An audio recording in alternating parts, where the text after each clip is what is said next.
Riza, laptop lu nge-lag banget.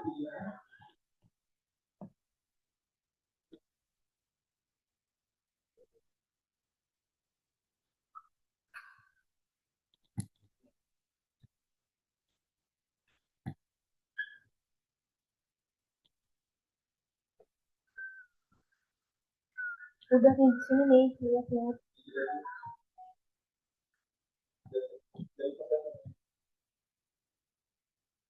Hmm, hmm, hmm, hmm, hmm, hmm.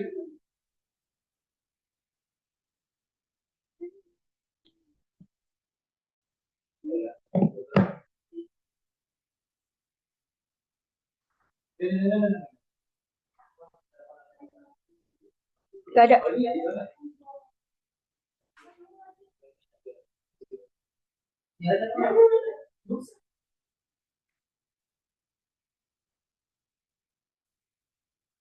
Aduh, Galau, kuliah di mana? Udah nggak zaman kali. Sudahi galaumu, mari kita bergabung di kampus beasiswa Setia Kasih Bangsa. udah.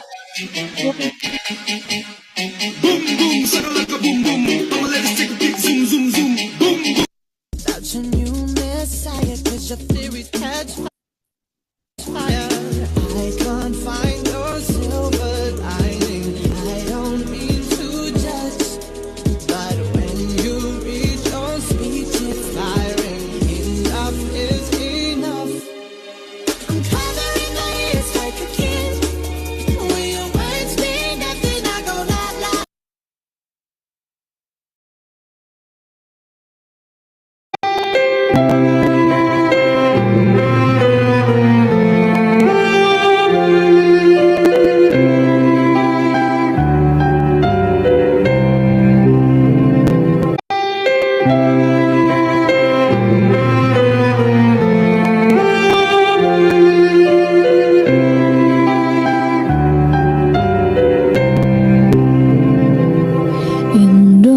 Indonesia tanah air beta pusaka abadi nan jaya. Indonesia sejak dulu kala tetap dipuja-puja bangsa. Di sana tempat lahir kita, dibuai dibesarkan bunda,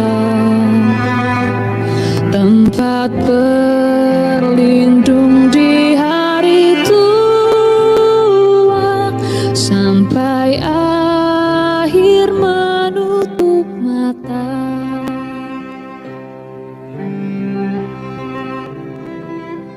Sungguh indah tanah air beta, tiada bandingnya di dunia.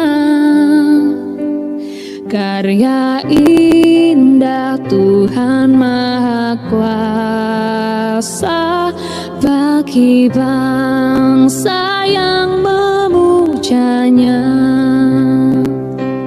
Di sana tempat lahir beta, dibuai dibesarkan bunda,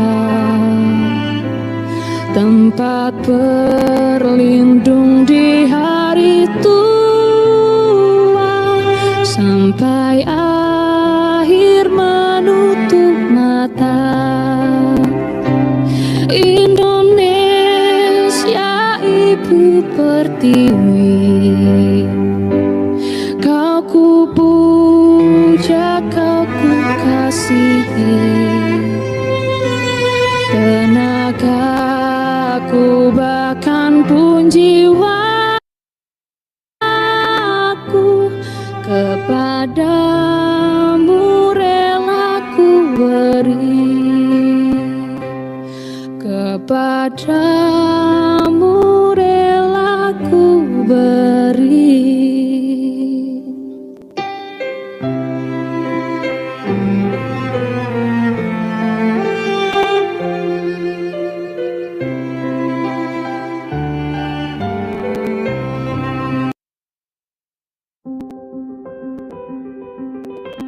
diperlukan sebuah langkah untuk akhirnya kita berjalan. Jalan untuk menjadi yang terbaik. Menjadi pribadi yang sukses dan membanggakan adalah sebuah impian. Impian yang membawa kita menuju suatu perjalanan. Berjalan beriringan bersama mereka yang siap untuk membimbing. Sebuah perjalanan yang dimulai dari suatu tempat di mana kita belajar beradaptasi.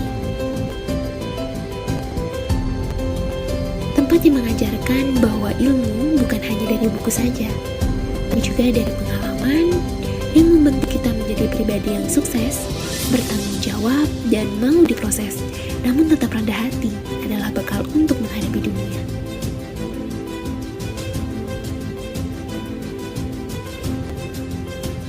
Perjalanan bersama mereka yang memiliki satu tujuan, bersama membangun hubungan untuk kepentingan di masa yang akan datang, dan bersama mereka yang sadar akan pentingnya kebersamaan. Kami bukan hanya belajar menjadi mahasiswa, namun kami belajar bagaimana menjadi pemimpin yang tepat bagi orang lain. Ubah pertanyaanmu menjadi sebuah jawab. Kejar dan capai impianmu selagi berada di sini. Tidak mudah, tapi selalu ada cara. Di sini, kamu mulai semuanya. Start your journey with us.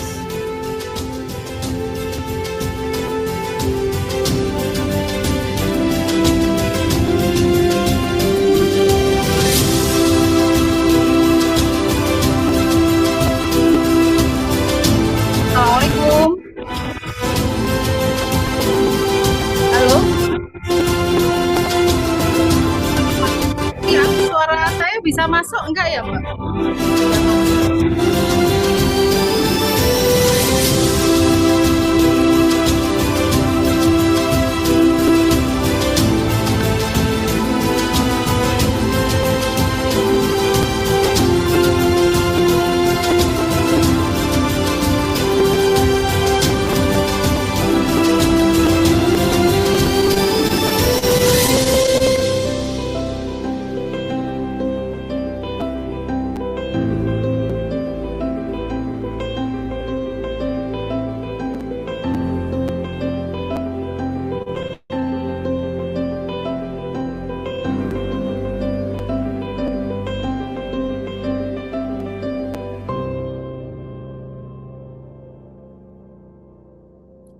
Baik, karena waktu sudah menunjukkan pukul 13.30, maka acara webinar hari ini akan segera dimulai. Sebelumnya, mohon maaf, izin apakah suara saya sudah terdengar jelas? Baik, Sudah terima terdengar. kasih. Selamat siang dan selamat datang kami ucapkan kepada seluruh peserta webinar yang telah hadir di acara webinar nasional inkubasi bisnis dan investasi dengan tema strategi mengelola risiko bisnis. Assalamualaikum warahmatullahi wabarakatuh. Shalom, Om Swastiastu, Namo Buddhaya, salam kebajikan dan salam sejahtera bagi kita semua.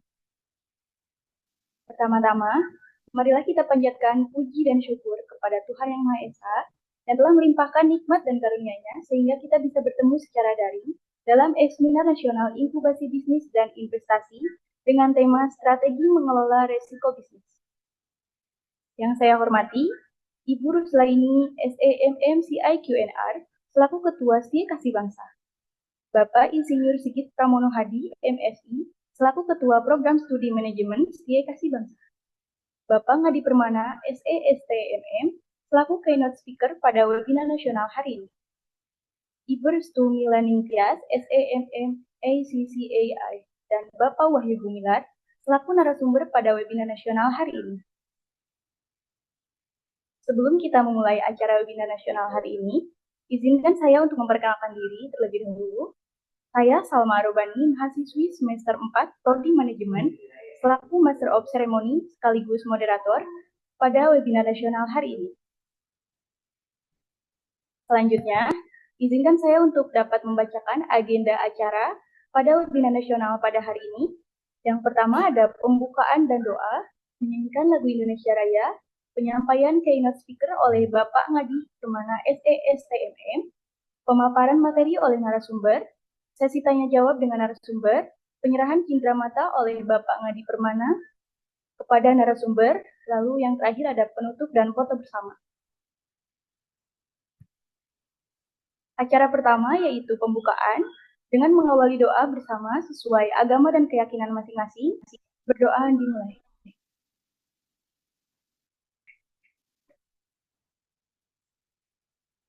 Selesai. Acara selanjutnya yaitu menyanyikan lagu Indonesia Raya. Kepada seluruh peserta yang tergabung secara daring, dimohon untuk bersikap khidmat selama lagu Indonesia Raya diputarkan.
Acara selanjutnya yaitu pemaparan materi secara singkat oleh Bapak Ngadi Permana, SESTMM, selaku keynote speaker dalam webinar nasional hari ini.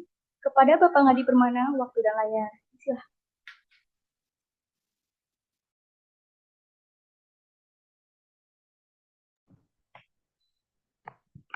Terima kasih saudari moderator.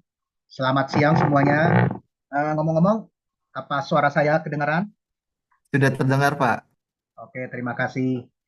Oke, selamat siang semuanya. Yang saya hormati Bapak Ibu narasumber, Ibu Restu Milaning Tias dan Bapak Wahyu Gumelar. Selamat datang, Bu. Terima kasih atas kesediaan dan waktu yang sudah diluangkan untuk bersedia berbagi ilmu dengan kampus kami, dengan rekan-rekan mahasiswa, lalu para peserta webinar, Bapak Ibu pengurus kampus ST Kasih Bangsa yang saya hormati. Oke, izinkan saya menyampaikan sedikit sambutan terkait dengan topik siang ini yang sangat menarik, strategi mengelola resiko bisnis. Nah, seperti yang kita tahu, yang kita semua tahu, topik ini kondisi perekonomian saat ini. Ya, kita semua mengikuti berita perkembangan situasi saat ini, di mana muncul hashtag Indonesia gelap, ya. Lalu banyak pengamat ekonomi yang menganalisa bahwa Indonesia dalam kondisi yang cukup menantang perekonomian tahun ini, ya. Nah, dalam dunia bisnis kita mengenal istilah VUCA, VUCA, volatile, uncertainty, complexity, dan ambiguous. Itu semua keempat kondisi itu tapi di hampir seluruh negara yang kita amati. Ya, bahkan Eropa, negara-negara Asia, China, semuanya pun mengalami perlambatan dan stagnasi. Nah, di Indonesia memang kondisi ekonomi kita juga cukup menantang. Ya, kita ikuti berita perekonomian saat ini di mana turunnya daya beli, berkurangnya jumlah kelas menengah, lalu berita pabrik atau perusahaan melakukan PHK dimulai dari pabrik tekstil, lalu berita perusahaan jaringan outlet fast food yang terkenal yang kita sering makan. Kalau kita perhatikan di jalan, kita perhatikan jumlah outlet retail franchise yang kopi ataupun es krim sudah banyak yang mengurangi jumlah outletnya. Lalu startup juga menyampaikan bahwa semakin sulit mendapatkan pendanaan. Itu semua adalah resiko bisnis. Nah, kenapa disebut resiko bisnis? Karena dalam konsep manajemen resiko bisnis itu terkait dengan potensi kerugian akibat kesalahan pengambil keputusan bisnis. Memang dalam bisnis tidak ada yang certain, tidak ada yang dapat diprediksi dengan pasti. Nah, tapi konsep manajemen resiko mengajarkan kita tetap harus melakukan mitigasi secara tepat untuk meminimalisir resiko bisnis. Nah, bagaimana cara mitigasinya? Nah, kita harapkan Bapak Ibu narasumber bersedia memberikan sharingnya, insight kepada kita semua, ya, supaya menjadi bekal kita, ya, terutama rekan-rekan mahasiswa yang nantinya memiliki cita-cita menjadi entrepreneur. Nah, sebelum melakukan mitigasi, tentunya terkait risiko bisnis, kita perlu melakukan step-step terukur seperti identifikasi risiko bisnis apa aja terkait dengan kondisi real di Indonesia, lalu melakukan pengukuran resiko, semua resiko harus bisa lalu melakukan implementasi dan monitoring. Tentunya semua resiko itu harus kita ukur dulu. Makanya disebut resiko yang terukur, harus bisa di-measure. Supaya setiap resiko bisnis yang kita ambil sudah sesuai dengan risk appetite dan risk tolerance kita dalam berbisnis. Oke, tanpa berpanjang lebar, kami mohon kesediaan Bapak Ibu narasumber untuk memberikan wawasan, ilmu, dan pengalamannya kepada kita semua tentang strategi mengelola resiko bisnis dalam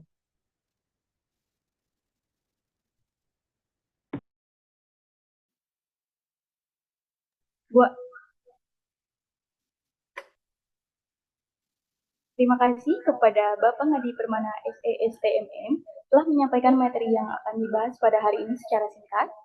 Dan sampailah kita pada acara inti webinar hari ini, yaitu pemaparan materi oleh dua narasumber yang sudah hadir bersama kita di webinar hari ini.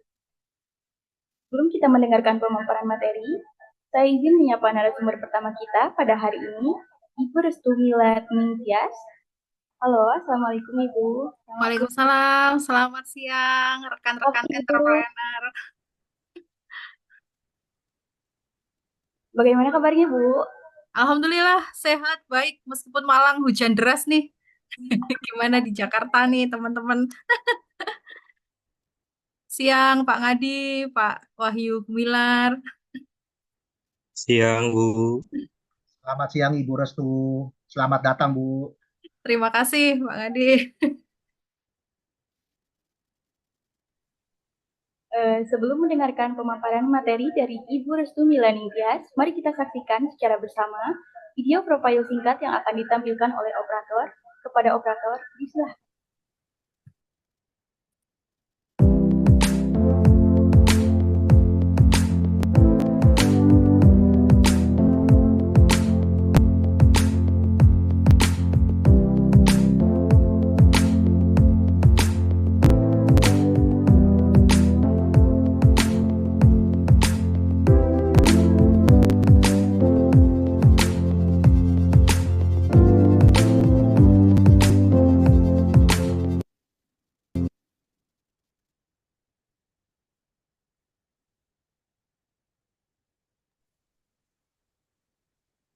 Mama nggak bisa dengar.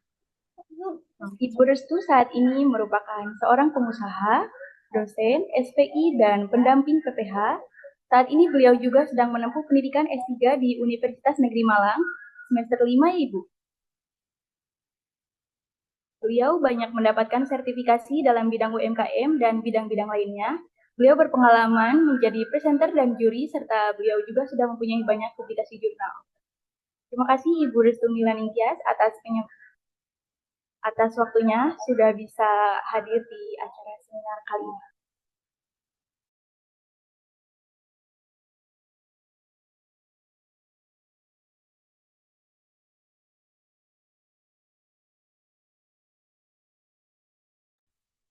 Maaf Ibu, materinya mau di-share screen dari operator apa Ibu sendiri? Boleh, dari operator boleh. Baik Ibu. Oke.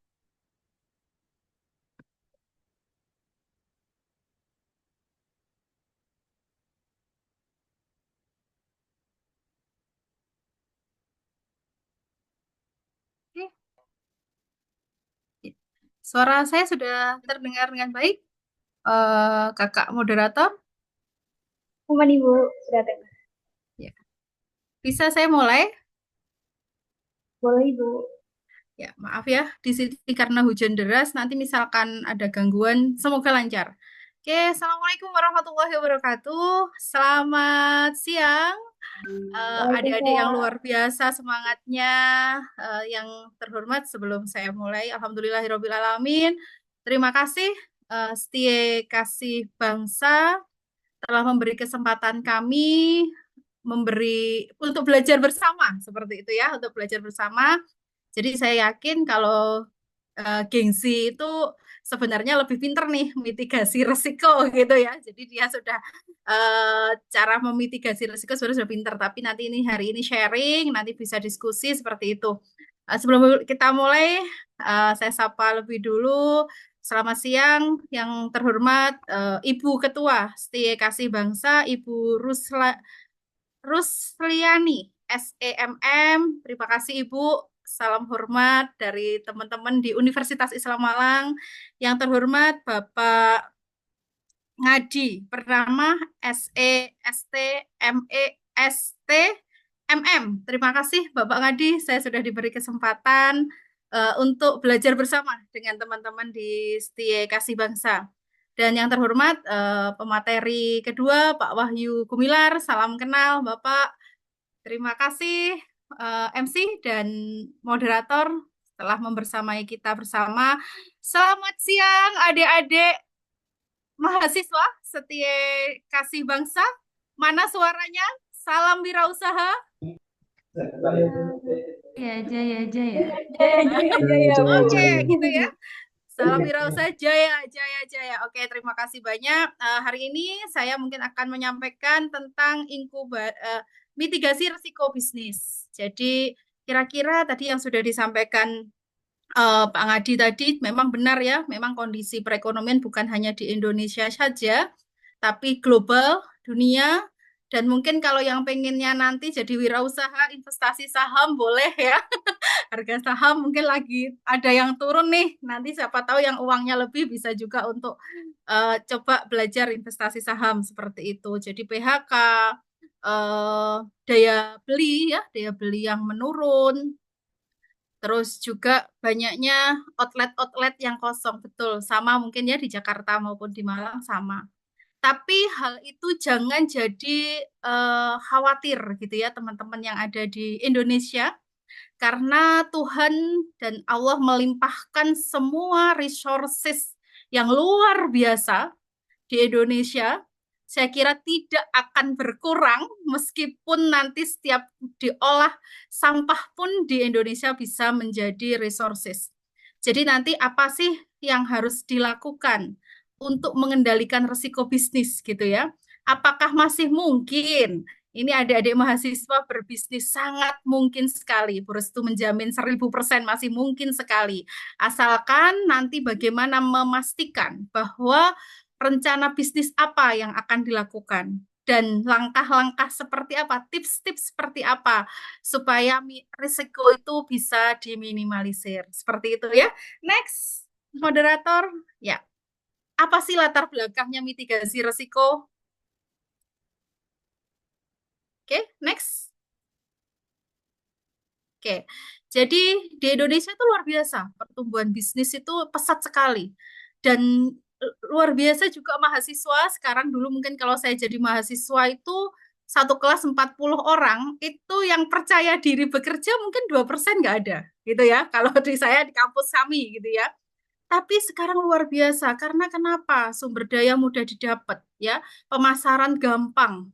Karena tetapi, nah ada tapinya nih. Jadi di sini menurut data ada 65% bisnis baru gagal dalam 5 tahun pertama. Wah, ada apa gitu ya? 80% disebabkan keterbatasan pemahaman mitigasi risiko.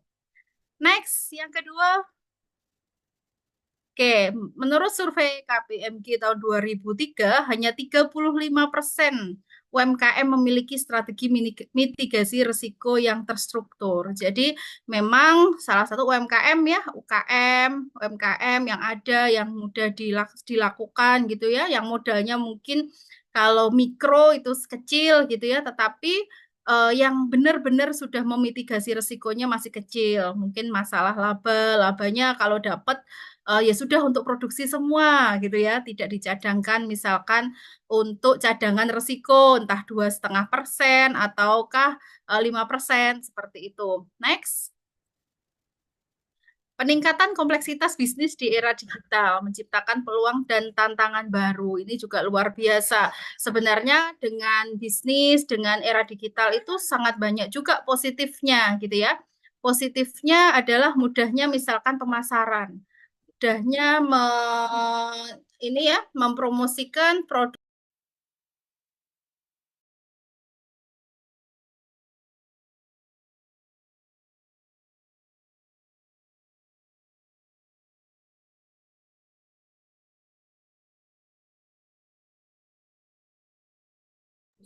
Oke, next. Ya. Pengelolaan bisnis dan kenapa sih kok perlu mitigasi risiko gitu ya? Pengelola bisnis ingin menjaga reputasi, kredibilitas, dan hubungan baik antara perusahaan dan stakeholder. Jadi kalau kita di era digital, di era yang sudah semua canggih, di era teknologi yang luar biasa, kalau kita sama-sama misalkan jual ayam crispy gitu ya, kalau bersaing sudah bukan waktunya, tapi bagaimana kita bisa berkolaborasi, bisa bersinergi, bisa bermitra gitu ya.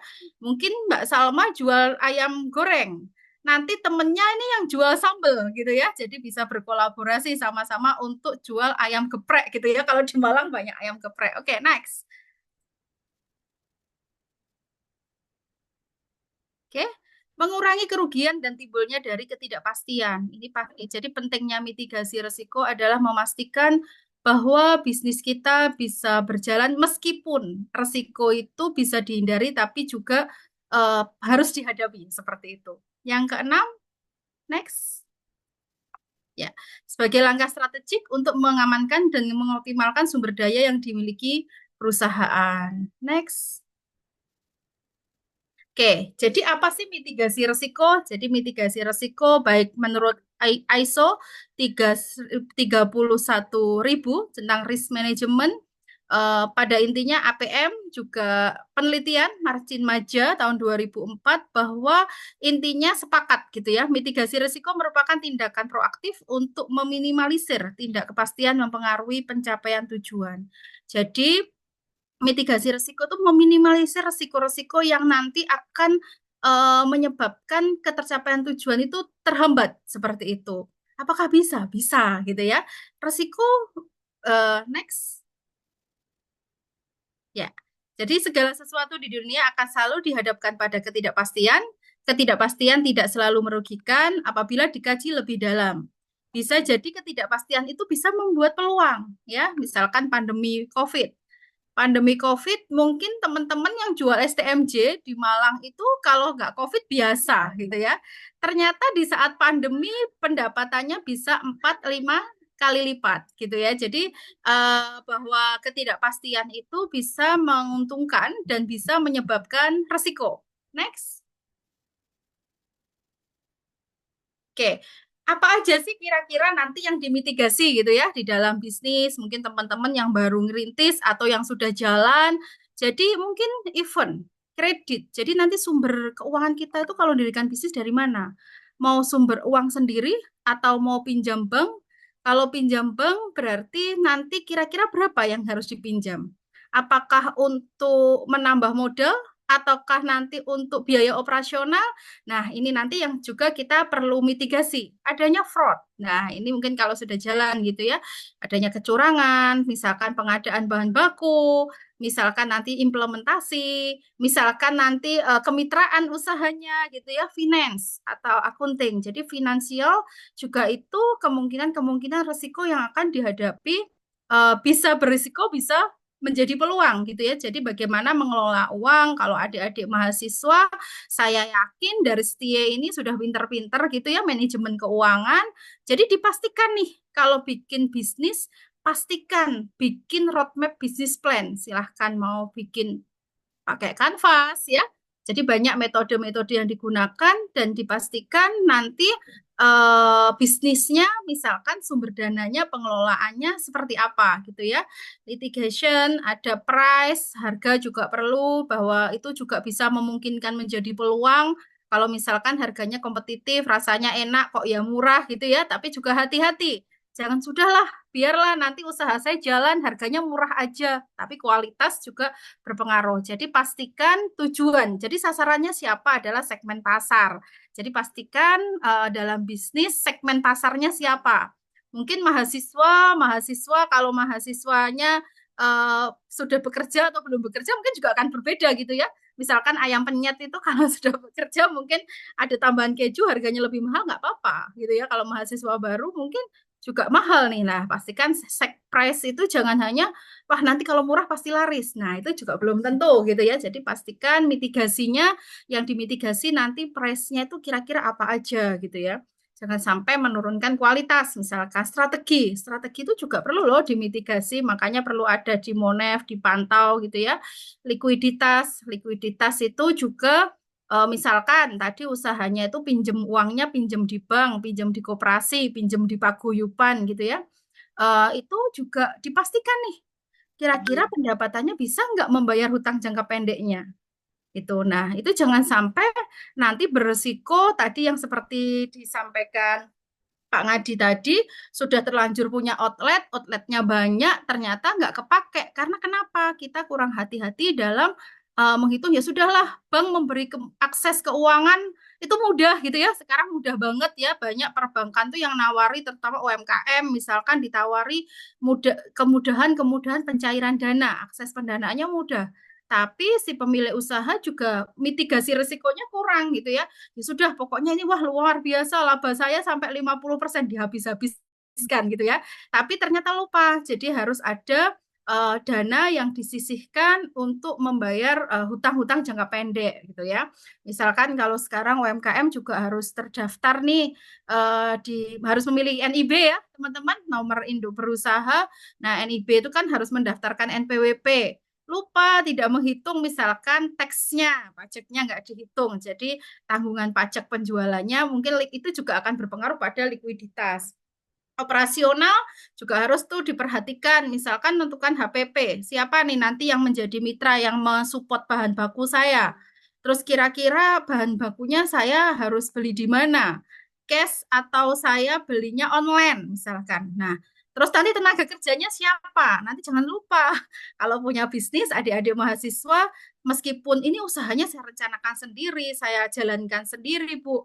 Terus saya jual sendiri juga, tapi lupa nggak digaji nih pemiliknya. Misalkan Mbak Salma punya usaha, lupa nggak menggaji dirinya sendiri, padahal dia sebagai objek untuk menentukan HPP. Makanya gepreknya Salma kok murah ya, kenapa? Iya, ternyata lupa dirinya nggak digaji gitu ya. Itu jadi pastikan operasional itu juga diperhitungkan gitu ya. Oke, personel misalkan Mbak Salma ini ada timnya Muhammad Alif gitu ya. Alif jadi timnya Mbak Salma. Jobnya harus jelas ya, jobnya jelas nih. Jangan-jangan Mbak Salma ini sebagai pemiliknya juga akuntingnya juga marketingnya. Alif mungkin kontribusinya nggak kurang. Nah, ini juga perlu dimitigasi nih. Berarti adanya mitigasinya apa? Pastikan job deskripsinya. Kalau modalnya bersama, sama-sama alif, itu juga harus ditentukan. Nanti pembagiannya berapa persen. Kalau laba gimana, kalau rugi gimana. Itu salah satu langkah-langkah mitigasi risiko seperti itu ya. Interest dan teknologi. Teknologi juga penting, teman-teman. Jadi teknologi itu apakah harus berbasis pakai komputer, Bu? Oh, enggak juga ya. Teknologi misalkan jual kopi saja, punya kedai kopi. Mana nih teknologi yang tepat guna bisa digunakan? Kalau yang beli mungkin cuma sehari 10, oke lah ya diaduk pakai tangan gitu ya. Enggak pegel ya tangannya Mbak Salma gitu ya. Tapi kalau yang beli 1,5 jam, apa, 1,5 jam yang datang 50. Nah, ini kalau diaduk mungkin yang pengen kopi sudah nggak pengen nih, sudah pergi nih. Nah, itu kan berarti perlu nih teknologi. Kira-kira kalau yang beli dalam 30 menit, 30-50 orang, karyawannya terbatas, teknologi apa nih yang bisa untuk melayani cepat gitu ya. Oke, dan sebagainya. Next, Mbak Salma. Ini misalkan ada yang mau didiskusikan, boleh ya kakak-kakak? Oke, jadi faktor apa? Faktor eksternal dan internal ini mungkin penjelasannya ya tadi ada. Jadi kalau keuangan gimana ini ya supaya bisa dimitigasi, bisa aman ya pastikan ada SOP lah minimal kalau standar akuntansi mungkin kalau awal punya usaha berat gitu ya. Kalau anak manajemen biasanya kalau mahasiswa saya itu kalau ngomong standar akuntansi langsung shock gitu ya. Jadi paling nggak punya SOP. Jadi keuangan tuh paling nggak harus dicatat uang masuk dan uang keluar seperti itu ya. Misalkan tadi dicontohkan misalkan kredit, kira-kira dalam usaha omset itu nanti misalkan harus membayar bank, kira-kira berapa persen yang bisa dibayarkan ya. Valuta asing juga bisa berpengaruh nih kalau misalkan bahan baku atau ini belinya misalkan pakai dolar gitu ya, suku bunga tadi misal terus resiko infrastruktur bencana nasional ada. Nah, ini nanti gimana cara mitigasinya ya? Salah satunya asuransi misalkan. Terus rantai pasok juga perlu diperhatikan. Nah, nanti pastikan segmen pasarnya siapa, pengiriman. Ini banyak ya, misalkan teman-teman jualnya jual online. Pastikan mitranya siapa yang mau ngirim barangnya ya, komunikasi. Ini faktor internal adalah pesaing itu faktor internal. Makanya tadi kalau saya contohkan misalkan harga pastikan teman-teman, satu, tentukan segmen pasarnya. Dua, hitung benar-benar tuh HPP-nya, ya, harga pokok produksinya.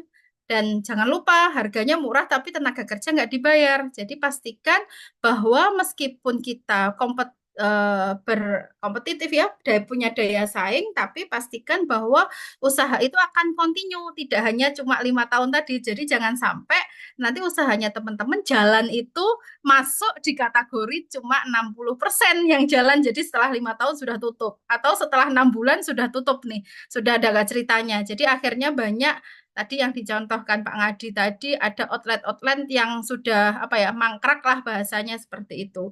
Lingkungan ekonomi, regulasi juga penting teman-teman. Tapi saya sarankan gitu ya, meskipun Bu usaha saya kan masih kecil, modal saya masih cuma 1 juta. Masa Bu saya harus menghitung nih di laporan laba rugi teksnya? Saya sarankan dihitung teman-teman. Minimal dihitung dari laba yang diperoleh gitu ya, laba dikurangi teks. Karena ini infonya ya, nanti mungkin bisa dibenarkan dengan materi yang lain. Jadi UMKM itu yang di omsetnya di bawah 500 juta sampai tahun 2026 itu belum dikenai pajak gitu ya. Tapi kalau di atas 2026 nanti sudah ada teks untuk UMKM atau untuk UKM gitu ya, usaha mikro. Dari mana? Dari laba bersih yang didapatkan seperti itu. Jadi itu perlu diperhatikan regulasi-regulasi pemerintah, permintaan pelanggan, perkembangan teknologi. Nah, ini juga akan menimbulkan bisa dimitigasi gitu. Mitigasinya adalah teknologi, yaitu tadi ya, kira-kira kalau saya nanti usaha di dekat kampus jual kopi, kira-kira saya kalau jual kopi ini mau saya aduk manual gitu ya, ataukah saya perlu teknologi? Nah, itu berarti salah satu mitigasi teknologi. Teknologinya apa? Kira-kira kapasitas produksinya berapa? Nah, itu salah satu sebenarnya faktor eksternal dan yang bisa dimitigasi. Next, Mbak. Nah, ini ya, fungsi mitigasi risiko ada 4. Salah satu perlindungan aset, jadi meminimalkan kerugian finansial dan aset. Tadi sudah saya jelaskan, jadi dipastikan nih, mitigasi risiko itu jangan sampai kita tadi salah perhitungan gitu ya, atau mungkin tempatnya yang kurang tepat, menentukan tempatnya misalkan memang tempat-tempat yang rawan bencana, terus bangunannya mungkin juga kurang kuat. Nah, itu juga akan menimbulkan kerugian secara aset bisnis. Keberlangsungan bisnis, menjaga kelancaran operasional dan mencegah penutupan bisnis, optimalisasi sumber daya, memanfaatkan sumber daya secara efektif dan efisien. Jadi dipastikan nih, bahan baku misalkan, bahan baku tuh juga harus dihitung, benar-benar dihitung gitu ya. Kalau produksinya sehari misalkan jual kopi lakunya untuk 100 unit gitu ya.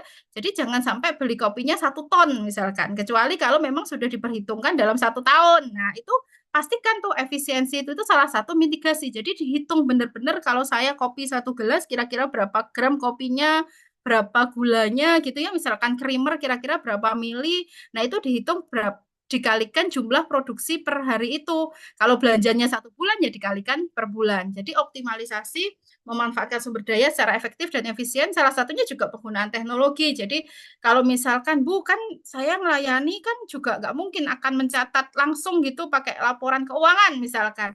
Nah, sekarang kan sudah banyak aplikasi-aplikasi yang bisa digunakan. Meningkatkan kepercayaan investor, menarik investor dan meningkatkan kredibilitas bisnis. Jadi teman-teman sebenarnya apakah ya mungkin Bu? Mungkin sekali ya. Sekarang baik punya pemerintah maupun perusahaan-perusahaan tuh sangat berminat sekali nih dengan ide-ide anak-anak muda sekarang gitu ya. Jadi misalkan Pertamuda ya, Pertamina Ideation itu kalau teman-teman memang sangat pencatatannya menarik gitu ya. Transaksinya misalkan minimal 3 bulan, 6 bulan itu tercatat dengan bagus, mitigasi resikonya juga apa bisa dilihat gitu ya teman-teman sudah itu saya kira investor akan tertarik ke sana gitu ya. Apalagi kalau usahanya sudah jalan, sudah kelihatan realnya, itu juga akan menarik para investor. Next. Oke, jenis-jenis risiko, jadi ada risiko finansial, ada risiko operasional, ada risiko strategis, ada risiko kepatuhan. Risiko finansial adalah kredit dan hutang, fluktuasi mata uang, dan risiko likuiditas. Ini gimana Bu contohnya mitigasinya? Sebenarnya gampang, itu tadi. Kira-kira kalau misalkan jual kopi, kalau modalnya butuh 1 juta, misalkan ya, 1 juta tadi misalkan Salma kerjasama sama Alif, kira-kira 1 juta kita kuat nggak? Cukup nggak? Nah, caranya ngomong cukup gimana? Pastikan nih bisnis plan-nya. 9 elemen itu ya. Resources-nya, activity-nya, nanti value proposition-nya dihitung. Pastikan, oke. Kalau kita cukup bikin kedai kopi 1 juta, kita jangan utang dulu deh. Gitu ya.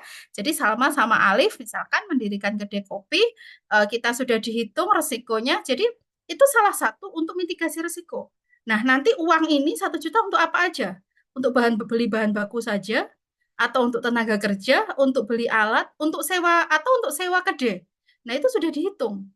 Kalau misalkan saya jualnya offline, harus sewa kedai, ya 1 juta nggak cukup. Kan teman saya banyak nih, teman saya organisasi. Ya sudah, berarti mitigasinya apa? Kita jualannya online. Online, tapi kan 1 juta nanti kita terlanjur produksi, terlanjur beli bahan baku, ternyata minat belinya nggak banyak. Berarti gimana caranya? Berarti ada strategi lagi, strategi untuk menghemat finansial. Caranya kita pre-order. Misalkan seperti itu. Nah, itu bagaimana menentukan? Tentukan sasarannya. Tujuannya segmen pasarnya siapa, gitu ya. Kalau hutang, pastikan nih. Kalau hutang kan berarti ada bayar bunga, ada bayar utang. Nah, itu dihitung. Kira-kira kalau labanya 1 juta, 1 bulannya labanya 250 misalkan. Berapa nih bunga yang harus kita sisihkan? Makanya tadi nanti akan saya sampaikan, ini resiko mitigasinya, mana resiko yang tertinggi, terendah, dan low ya. Jadi berikutnya risiko operasional, kegagalan sistem, kesalahan manusia, dan bencana alam. Ini risiko operasional juga, ini ya, memang ini kalau usaha UKM gitu ya, ini yang biasanya banyak yang tidak diperhatikan. Misalkan contohnya pembelian bahan baku itu tadi gitu ya. Wes pokoknya bahan baku ini saya beli biar harganya nggak naik, saya belinya pokoknya banyak lah. Nanti nggak tahu, padahal dia tidak menghitung nih unit produksinya berapa. terus belanja sebanyak itu, jadi seharusnya dihitung dulu volume produksinya berapa, mau dipakai berapa lama. Terus mitranya siapa? Bahan bakunya kira-kira spesifikasinya kayak apa? Nah, itu sebenarnya salah satu mitigasi risiko. Pastikan spesifikasi, mitranya siapa, beli online atau offline. Ada nggak misalkan makanannya ini ya, misalkan kalau kami maaf ya Muslim gitu ya, ada halalnya nggak misalkan itu. Nah, itu operasional. Terus tenaga kerja. Tenaga kerjanya misalkan terus pokoknya aku biar dipanggil bos lah, aku jual kopi pokoknya aku punya karyawan harus 10 misalkan gitu. Nah, ternyata nih biayanya besar di biaya HPP-nya. Padahal nggak butuh orang 10, 2 orang aja sudah cukup. Jadi dipastikan berapa unit yang diproduksi, tadi sasarannya ya, tenaga kerjanya kira-kira butuh berapa orang, itu dipastikan. Terus biaya overhead-nya, apa nih overhead-nya? Sudah pokoknya saya harus sewa kafe nih, saya harus sewa ruko. Padahal jual kopinya nanti omsetnya apa? Jualnya pendapatannya 1 bulannya 250, sewa rukonya sudah 50 juta. Nah, itu juga harus dipastikan perlu nggak sewa ruko. Karena kenapa? Biaya sewa itu juga akan masuk di biaya overhead gitu ya. Jadi itu harus diperhitungkan tuh. Nanti risiko operasional juga akan berpengaruh pada risk finansial. Jadi dipastikan, oh ternyata saya nggak perlu nih jualnya di kos saja. Kenapa? Karena pre-order. Pre-order bisa masak di kos dan saya jualnya cuma 1 minggu tuh 2 kali. Kenapa 2 kali? Karena di kampus tuh teman-teman biasanya misalkan kumpul-kumpul ngerjakan butuh minum kopi itu kalau cuma 1 minggu 2 kali, 1 minggu 2 kali misalkan. Nah itu risiko operasional bisa dimitigasi seperti itu.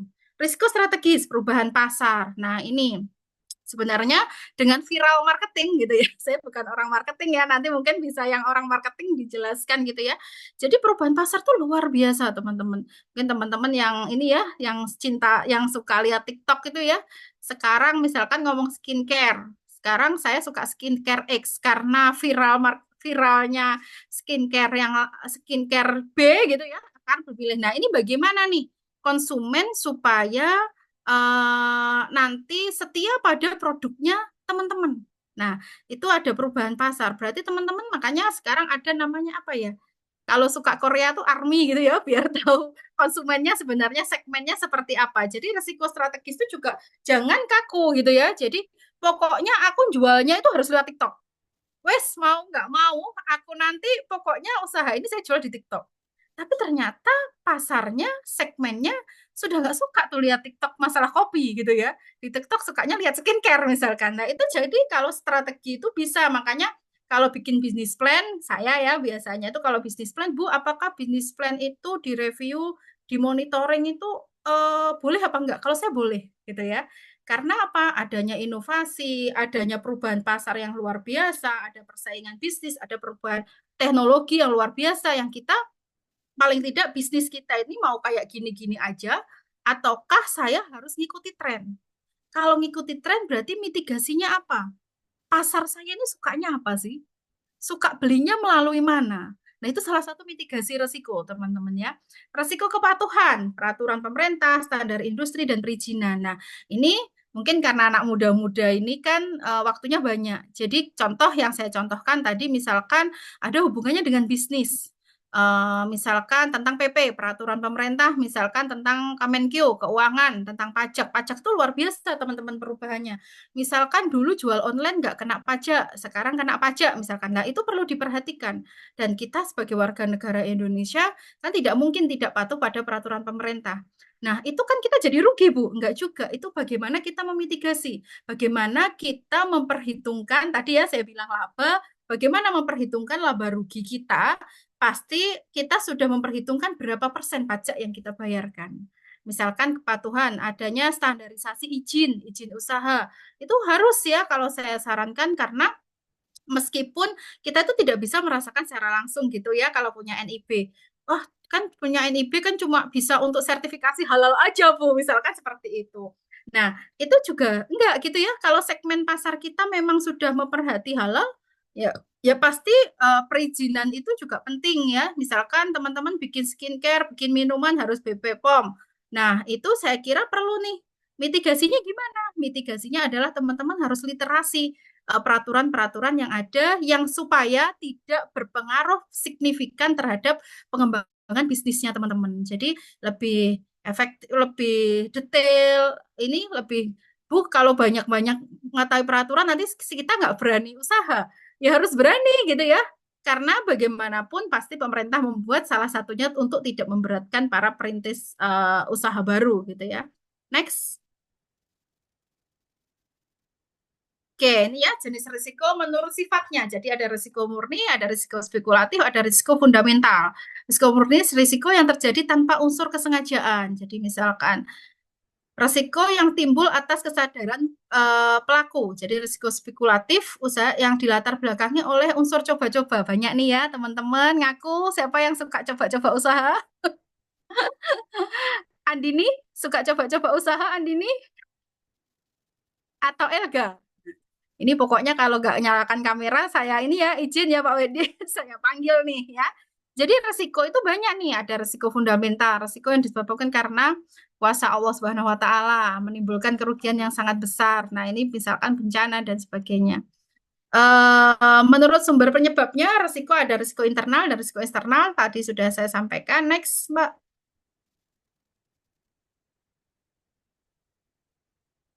Oke, ini ya. Sebenarnya gimana sih cara mitigasi risiko gitu ya? Yang pertama adalah pastikan nih kondisi saat ini. Jadi apakah mitigasi risiko itu dilakukan di saat usaha jalan atau waktu merencanakan usaha atau bagaimana Bu gitu ya? Kalau saya sih dua-duanya boleh gitu ya. Jadi misalkan risiko yang misalkan mau bikin usaha. Kalau belum jalan, bisakah Bu dimitigasi? Sangat bisa gitu ya. Makanya ada namanya business plan ya. Jadi pertama adalah kondisi saat ini adanya identifikasi. Apa sih yang diidentifikasi? Biasanya Bu Restu itu gampangnya 9 elemen bisnis gitu ya. Misalkan resources. Kira-kira sumber daya apa nih yang dimitigasi? Tenaga kerjanya, bahan bakunya, teknologinya, atau media komunikasinya. Nah, itu diidentifikasi. Mana nih? Nanti supaya dapat kita tahu mana yang paling berisiko, mana yang resikonya sedang, mana yang resikonya rendah.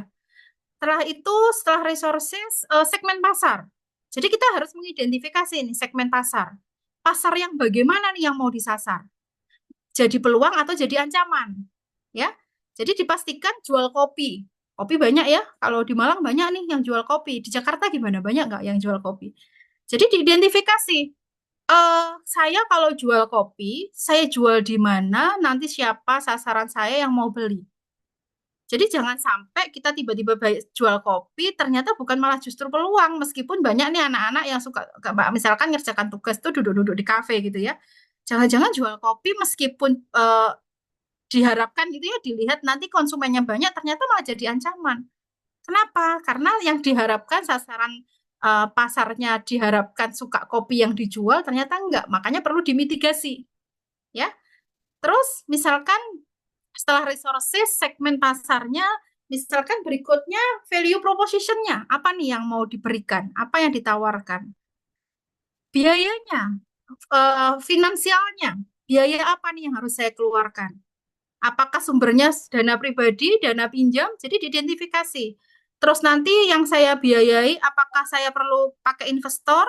Ataukah nanti misalkan beli bahan baku, apakah bahan bakunya nanti saya misalkan langsung ke petani kopi, ataukah saya bahan baku dari supplier, ataukah gimana nih, belinya online atau offline, misalkan channelnya seperti itu. Terus mitra saya siapa? Nah, itu ditentukan nih, diidentifikasi apakah menjadi peluang atau apakah menjadi ancaman. Dan identifikasinya tadi tetap KPI. Jadi adik-adik harus punya indikator yang mau dicapai. Kalau profitnya berapa? Perlu waktu berapa lama? Jadi ada nih indikator yang mau sasarannya apa? Ya. Terus apakah ada Bu orang jual itu nggak butuh labanya gitu ya? Cuma butuh promosinya ada. Jadi adik-adik misalkan tahun pertama saya ini promosi aja sih, publikasi aja. Berarti nanti sasarannya adalah berapa banyak orang yang minat, misalkan pakai Instagram, berapa banyak orang yang minat atau memfollow Instagramnya adik-adik tentang iklan-iklan kopi. Untuk apa? Memang planningnya di tahun kedua memang benar-benar jual kopi misalkan. Jadi itu untuk menangkap peluang-peluang yang ada. Ya, next. Oke, ini tahapannya ya. Jadi tahapan panjang. Sebenarnya kalau saya sampaikan mitigasi risiko itu bagian dari manajemen risiko. Ya, mitigasi itu bagian dari manajemen risiko. Pastikan tentukan sasarannya. Kalau bisnis, apakah memang mau profit semua oriented atau ada sosialnya? Nah, itu pastikan sasaran teman-teman bisnis itu mau kemana. Ataukah memang mau mengelola sumber daya, misalkan sampah ya. Ada di sini memang bisnisnya itu bisnis arahnya ke sosial, sociopreneur. Nah, itu gimana supaya masyarakat minat mengumpulkan sampah? Setiap sampah yang dikumpulkan akan diganti kopi. Kopinya boleh milih nih, milih 3 macam kopi, misalkan seperti itu. Jadi pastikan nih, tentukan sasarannya. Tentukan sasarannya, misalkan sasarannya memang untuk meminimalisir sampah, ya, untuk mengurangi sampah yang di sekitar situ, gitu ya. Berikutnya mengidentifikasi ketidakpastian secara internal dan eksternal. Faktor internalnya apa aja? Tadi sudah saya sampaikan, gitu ya.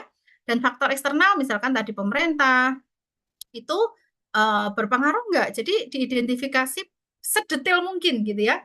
Berikutnya menetapkan risiko, mana yang paling berisiko, mana yang risiko sedang, mana risiko yang paling rendah.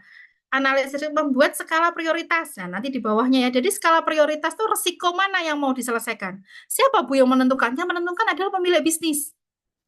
Mana yang paling berisiko, tentukan alternatif penyelesaiannya. Ya. Jadi misalkan Bu, ini yang paling berisiko hubungannya dengan minat beli konsumen ya. Oke, ini paling berisiko. Lah nanti siapa menentukan? Teman-teman sendiri gitu ya. Jadi itu nanti yang dianalisis, cari alternatif penyelesaiannya.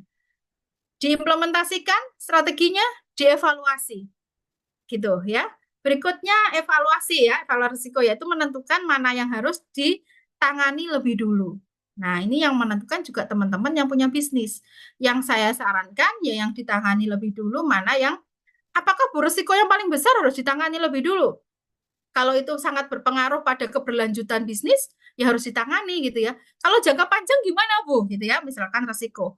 Berarti dicarikan alternatif penyelesaiannya. Misalkan, pembeli saya lebih banyak Bu sekarang, lebih banyak meningkat. Ruko saya nggak cukup.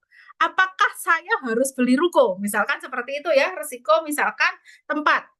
Nah, apakah saya harus beli ruko? Nah, itu carikan alternatif, beli ruko, ataukah sewa ruko, ataukah mungkin depan ruko ditambah kanopi. Nah, itu alternatif yang harus dilakukan para pemilik usaha adik-adik. Jadi perlu adanya evaluasi risiko yang perlu ditangani, dikelola. Nanti juga di dalam alternatif itu ada masa waktunya. Yang sedang kira-kira perlu berapa lama. Yang besar, risiko yang tinggi, perlu saya menyelesaikan berapa lama. Seperti itu ya. Setelah itu mitigasi risiko yaitu cara menangani risiko. Maka perlunya ada alternatif plan A, plan B, plan C. Nah, itu beralihnya ke sasaran. Ada yang mau ditanyakan teman-teman? Waktunya sudah habis, Mbak. Next.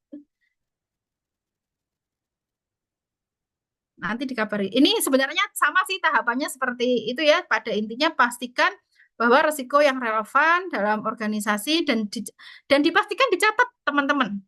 Maka biasanya kalau saya bilang untuk adik-adik yang belajar, paling tidak 9 segmen bisnis itu dimasukkan di urean. Nah, nanti dimitigasi risikonya satu-satu. Tadi yang saya sampaikan resources, channel, ya, segmen pasar, dan sebagainya. Nanti dilihat di 9 elemen bisnis ya. Next. Nah, ini menentukan kriteria risiko. Jadi ada kriteria proses manajemen risiko, ada kriteria penetapan manajemen risiko. Jadi dipastikan kriteria diperingkat gitu ya. Jadi nanti mana yang paling berisiko, yang paling ditoleransi, yang mana gitu ya. Selera risiko mana nih yang paling berisiko dan mau diselesaikan. Next. Nih, nah ini sebentar ya. Saya kalau posisinya di atas, sebentar. Saya tak pindah ke bawah biar kelihatan. Nah, ini. Jadi biasanya paling mudah itu menentukan setelah risiko dicatat, dibikin tabel, teman-teman. Ini pakai paling mudah ya. Yang paling mudah sebenarnya banyak sih metode-metode ini pakai likelihood. Jadi adanya misalkan sudah ada mitigasi risiko 1 sampai 5 seperti itu ya. Sebelah kiri. Nah, nanti teman-teman di sini boleh di bawah ya, 1, 2, 3 yang di bawah ini, boleh di atasnya. Jadi diidentifikasi mana yang resiko paling signifikan. Nah, ini yang menentukan 1 sampai 5 ini juga teman-teman nih, mana yang kriteria yang mana nih yang paling beresiko gitu ya. Yang paling kecil misalkan dikasih warna hijau gitu ya. Yang atasnya mungkin warna kuning, orange, dan yang kritis ini yang warna merah. Nah, di sini setelah dimitigasi, teman-teman sudah mencatat resiko-resiko yang mungkin terjadi gitu ya. Nanti teman-teman bisa pakai model likelihood ini. Jadi mana yang paling tinggi resikonya dan paling rendah. Kalau paling rendah, dan nanti tentukan kira-kira perlu berapa lama resiko ini akan diselesaikan. Jadi waktunya harus ditentukan. Siapa yang menentukan? Juga pemilik bisnis gitu ya. Mau 1 jam, 2 jam, 1 bulan, 2 bulan, 1 tahun. Ini yang menentukan misalkan yang paling rendah. Nanti mau diselesaikan paling cepat, paling lama misalkan hitungannya jam gitu ya. Yang tengahnya mungkin hitungannya hari. Ada hitungannya bulan, ada hitungannya tahun. Nah ini nanti yang menentukan adalah teman-teman mana yang paling berisiko. Next. Nih ya. Jadi kalau saya dikasih materi mitigasi risiko itu bagian dari manajemen risiko. Jadi mengurangi kemungkinan, mengurangi dampak, menghilangkan sumber risiko. Jadi risiko pastikan teman-teman sebenarnya kita juga tidak bisa ya menghindari risiko itu bisa. Juga bisa berbagi risiko. Misalkan ada gedung ya, bisa pakai asuransi. Menerima risiko ya memang risiko harus ada yang diterima gitu ya. Misalkan contoh sekarang rupiah misalkan menurun gitu ya, usahanya teman-teman hubungannya misalkan dengan finansial. Nah, itu juga memang risiko yang tidak bisa dihindari misalkan. Next. Ini ya, tips praktis. Yang pertama, mulai dari risiko terbesar, jadi fokus pada risiko yang paling berdampak pada bisnis. Jadi dipastikan risiko yang paling besar diselesaikan perlu waktu berapa lama, itu ditentukan. Yang kedua, dokumentasi yang baik, catat semua risiko, strategi, dan tindakan yang diambil. Jadi kalau punya usaha itu memang kita harus rajin-rajin memitigasi ya, mengidentifikasi dan dicatat supaya nanti bisa pakai tabel mana yang harus diselesaikan. Yang ketiga, libatkan semua stakeholder, melibatkan semua pihak yang terkait dengan bisnis. Jadi kalau misalkan bisnisnya tadi, Sheila tadi misalkan kerjasama gitu ya sama temennya, perlu itu didiskusikan. Jadi kalau saya biasanya memang untuk menjalankan usaha itu kita review pelaksanaan sehari itu setiap ganti shift atau setiap sore gitu ya. Jadi kita komunikasi ini apa nih tadi yang terjadi, ada nggak komplain konsumen gitu ya, terus tadi kendalanya apa, lancar nggak nih komputernya, misalkan seperti itu. Terus kira-kira pengirimannya gimana, ada kendala nggak kalau hujan, jadi itu perlu dibahas. Jadi jangan sepelekan hal kecil teman-teman. Jadi terus misalkan, oh Bu tadi ada konsumen yang misalkan struknya belum terprint, karena listriknya mati. Nah, itu harus juga itu ditangani gitu ya. Mungkin di WA kita minta maaf, itu salah satu mitigasi. Mitigasinya apa? Kalau nanti terjadi ini, pastikan konsumen mendapatkan informasi tepat, misalkan seperti itu. Yang keempat, update reguler sistem mitigasi. Jadi boleh nih teman-teman, jangan mitigasi itu di saat perencanaan bisnis atau mungkin bisnis awal-awal. Ya, kalau sudah rame, sudahlah Bu, saya nggak perlu nih mitigasi risiko karena usaha saya sudah rame, omset saya selalu meningkat. Jadi tetap perlu ya, tetap perlu dilakukan karena itu tadi selera konsumen tuh sekarang itu ya sangat cepat nih perubahannya. Tiba-tiba kalau di Malang itu yang paling rame apa ya? Ini mie gacoan, ada nggak di Jakarta ya mie gacoan ya? Jadi di Malang tuh mie gacoan luar biasa ramenya. Mie gacoan tetap bergengsi ya nomor 1 di Malang. Nah, ternyata ada datang mie baru apa nih apa namanya pink gitu ya. Datang kayak persis mie gacoan tuh datang di Malang. Wah, mie gacoan sudah mulai menurun karena awalnya mie gacoan tuh kita komplain aja, kita ke customer service nggak diperhatikan misalkan gitu ya. Itu contoh-contoh. Jadi perlu serame apapun tetap mitigasi risiko itu harus dilakukan. Apakah setiap hari Bu gitu ya. Pencatatan mungkin kalau ini ya bolehlah dicatat gitu ya, namanya buku harian dicatat setiap hari meskipun nggak detail, tapi pastikan selalu direview, selalu dikomunikasikan dengan tim. Ya, tinjau dan perbarui sistem mitigasi secara berkala. Next.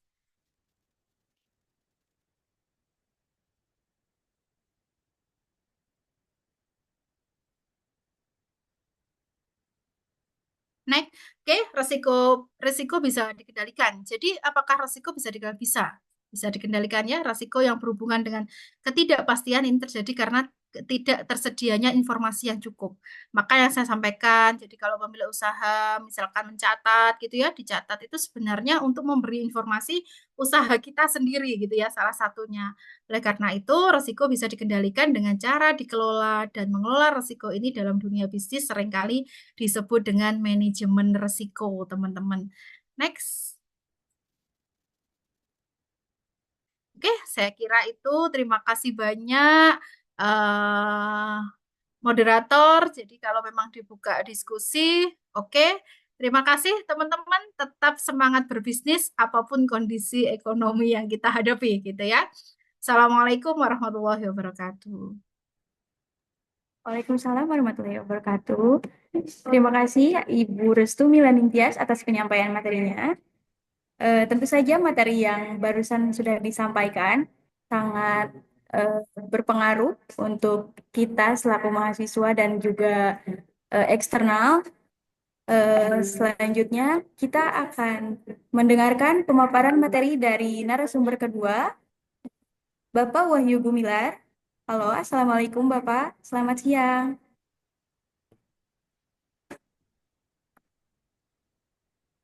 Apakah Bapak sudah bergabung?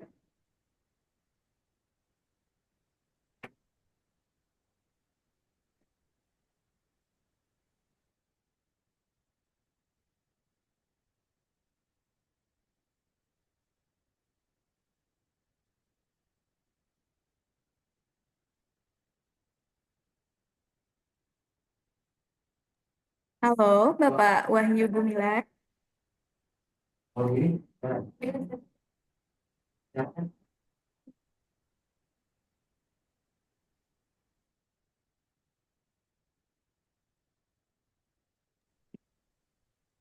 Sebelum mendengarkan pemaparan materi dari Bapak Wahyu Gumilar, mari kita saksikan secara bersama-sama video profil singkat yang akan ditampilkan oleh operator. Kepada operator disilakan.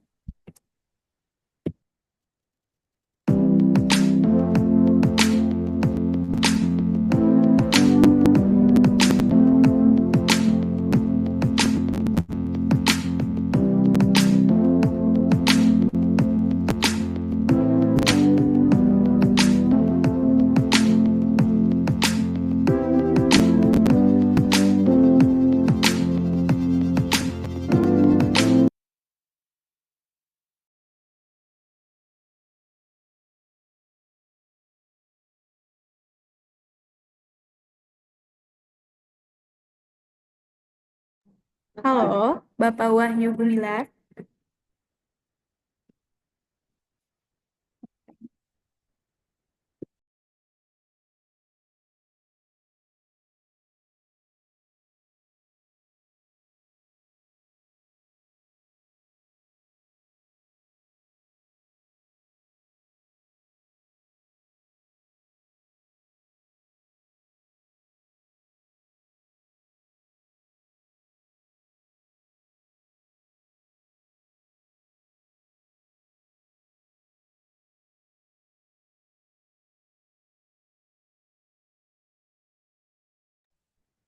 Maaf sebelumnya, karena dari narasumber dua ada kendala, kita lanjut ke iklan terlebih dahulu.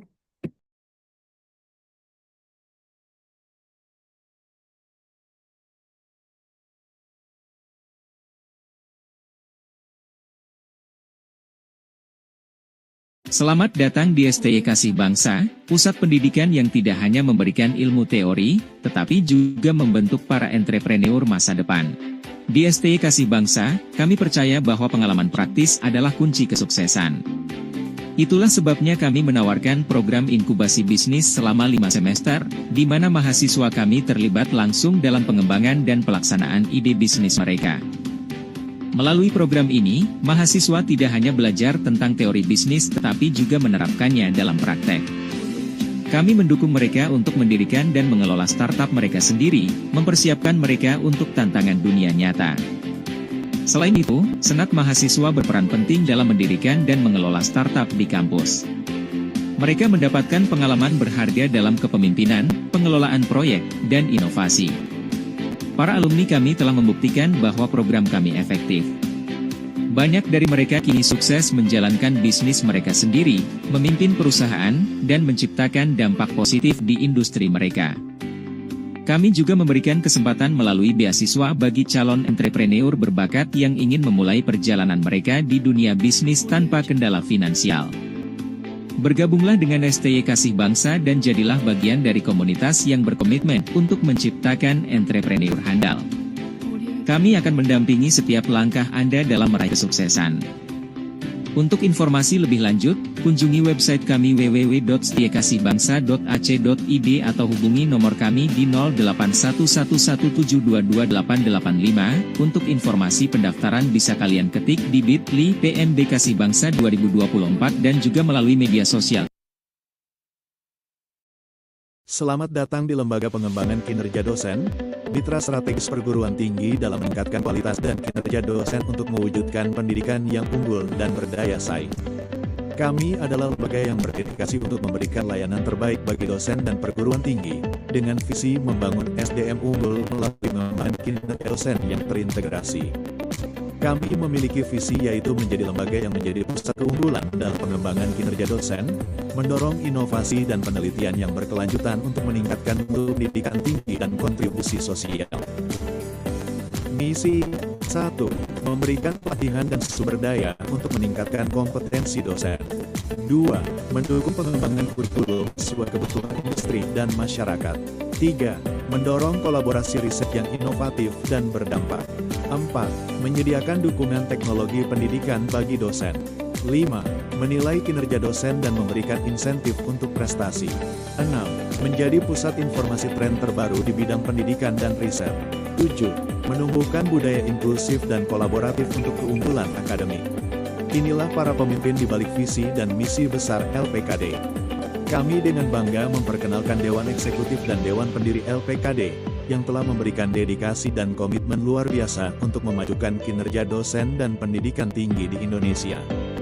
LPKD memiliki unggulan layanan yaitu, pendampingan akreditasi jurnal, pendamping akreditasi institusi, kolaborasi perguruan tinggi dengan asosiasi, badan penerbit, Simpati Cloud, sewa server repositori, dan IO seminar nasional dan internasional. Inilah fasilitas kantor kami, ruang di mana inovasi dan kolaborasi bertemu. Dengan fasilitas yang dirancang untuk mendukung produktivitas dan kenyamanan, kami berkomitmen menciptakan lingkungan kerja yang inspiratif bagi seluruh tim dan mitra kami. Bersama LPKD, kami hadirkan APJI, Asosiasi Pengelola Jurnal Indonesia, wadah profesional bagi pengelola jurnal untuk berkolaborasi, berbagi pengetahuan, dan memperkuat publikasi ilmiah di Indonesia. Kami dengan bangga menyambut APJI, tempat berkumpulnya para profesional dalam pengelolaan jurnal. Asosiasi Pengelola Jurnal Indonesia, APJI, yang bertujuan membantu pengelola jurnal perguruan tinggi atau lembaga lain yang berkaitan dengan penerbitan jurnal dan juga menyediakan program pelatihan dan pendampingan yang dapat meningkatkan kualitas SDM dosen dan peneliti di Indonesia.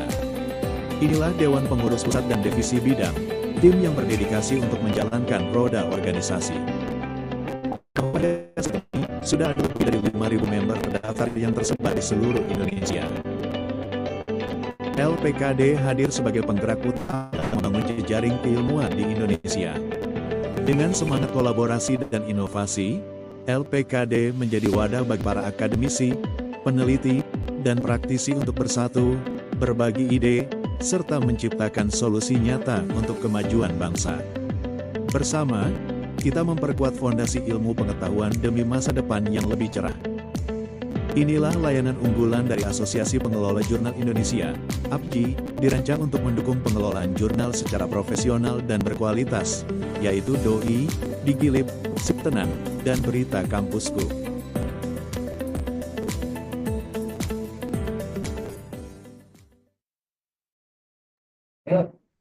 Dikarenakan narasumber 2 belum bisa bergabung, kita akan lanjut ke tanya jawab. Bagi para penanya yang akan bertanya kepada Ibu Restu Milaningtyas, boleh angkat tangan ya, raise hand.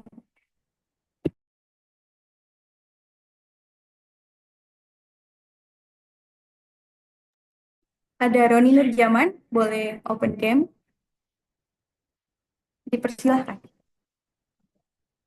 Baik, selamat siang Ibu.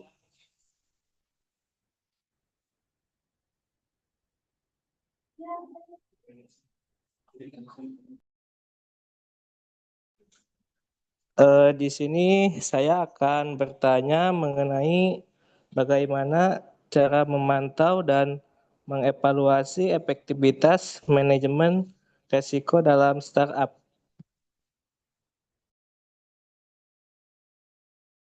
Baik, Ibu Restu Milaningtyas, apakah Ibu bersedia untuk menjawab? Dipersilahkan. Ya, terima kasih Mas Roni. Oke, gimana sih kita caranya memantau manajemen risiko startup? Oke, ya. Mas Roni sudah jalan ya usahanya? Alhamdulillah sudah jalan Ibu. Oke, ya. Jadi di bidang apa kalau boleh tahu? Di bidang Startupnya? kuliner. Oh, kuliner. Oh, good. I like ya. Oke. Jadi bagaimana memantaunya? Saya kira kalau startup itu ini ya lebih mudah ya. Kira-kira yang menurut Mas Ron ini yang merasa yang paling berisiko atau mengkhawatirkan apa? Mungkin yang paling beresiko tuh terkait apa keadaan sekarang begitu Bu, keadaan ekonomi sekarang gitu. Berarti eksternal ya. Tapi Iya. customer masih jalan nih, customer masih ada Kalau yang minat membeli atau minat kalau menggunakan, sorry. ya kalau untuk customer sih alhamdulillah ada sih Bu. Oke, masih jalan ya. Iya masih Trennya jalan. turun naik atau trennya ini Kalau trennya sih untuk tahun sekarang menurun Bu. menurun? Oke ya. Oke, terima kasih ya. Jadi kalau startup trennya menurun, berarti yang dimitigasi adalah segmen pasar, salah satu kalau eksternal gitu ya.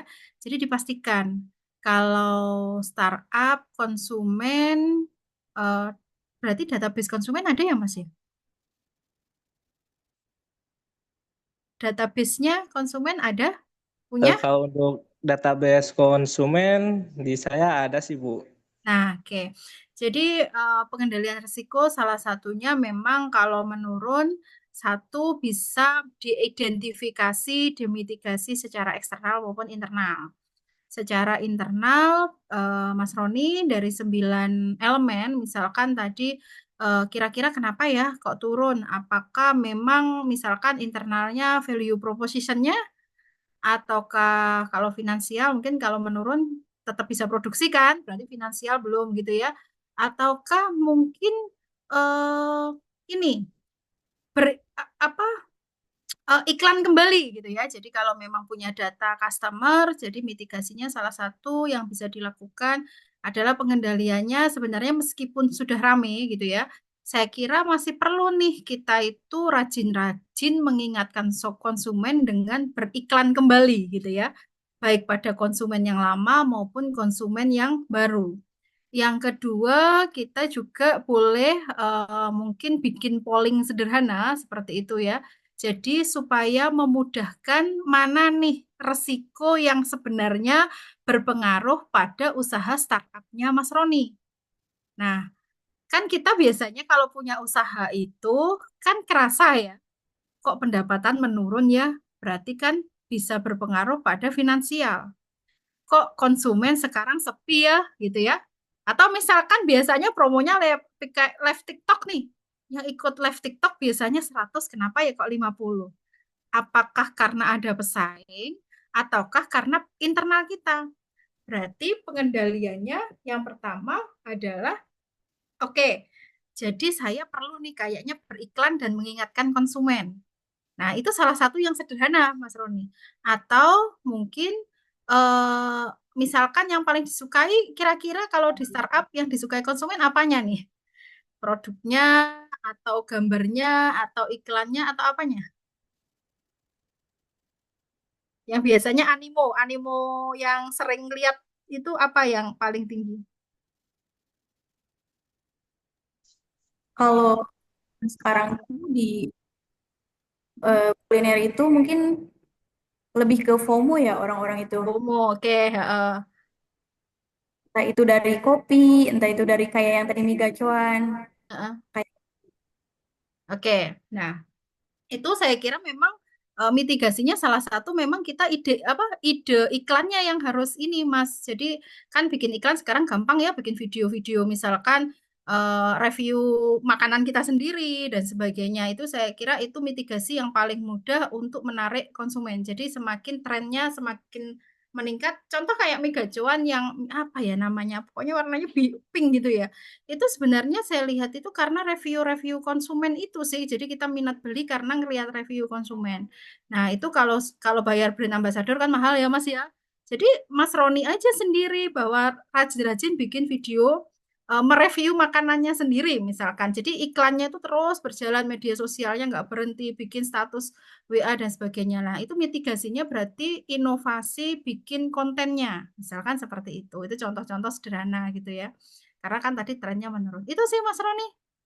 Jadi mitigasinya ya. Ya, baik Ibu. Terima kasih. Ya, sukses ya. Jangan pantang Baik. menyerah. Pokoknya nggak menambah 65% tadi ya. Kalau bisa mengurangi 65%. Jadi pengusaha yang akhirnya tidak melanjutkan usahanya. Oke, next.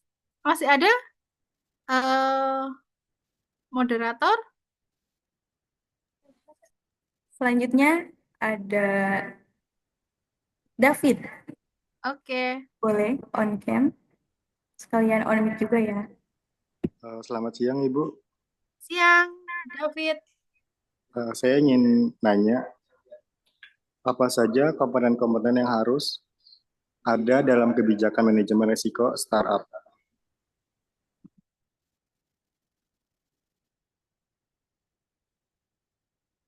Itu aja? Iya Bu. Oke, ya terima kasih ya. Jadi kalau startup itu identik dengan teknologi ya. Sebenarnya kalau standar itu sebenarnya 9 elemen yang harus diperhatikan itu sudah cukup sih Mas. Jadi kalau kita pakai bisnis plan, pakai bisnis canvas ya. Pernah dengar ya bisnis canvas? Ya.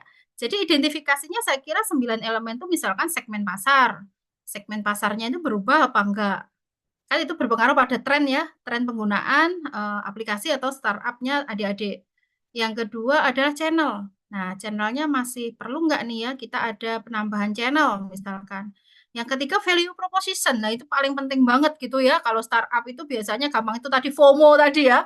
Jadi value proposition itu biasanya lari nih. Kalau dulu jalan aja lah orangnya ini konsumen masih seneng nih sama produk saya. Nah, kalau sekarang karena banyak ini ya, tadi FOMO ya biasanya ya, pengen coba-coba gitu ya.